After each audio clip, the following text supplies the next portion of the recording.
James had not seen the Fat Controller for several days. He was left alone for being naughty and was not even allowed out to push coaches and trucks in the yard. He thought.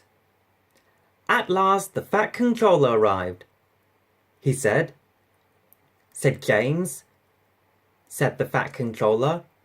James was delighted and puffed away. Said Thomas. And he ran off laughing.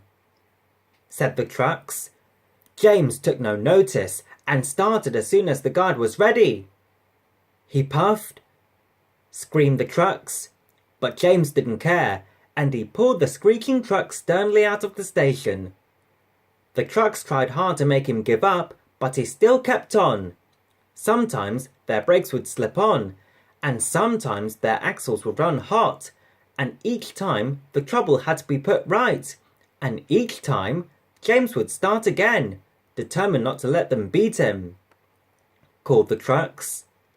Puffed James, and slowly but surely he pulled them along the line. At last they saw Gordon's Hill. Warned his driver, so James went faster, and soon they were halfway up. He panted.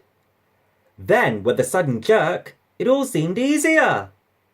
He puffed, but his driver shut off steam. The last trucks were running backwards down the hill. The coupling had snapped. But the guard stopped the trucks and got out to warn approaching engines, said James as he backed the other trucks carefully down. Called Edward. Answered James. Whistled Edward as James slowly struggled up the hill. He puffed.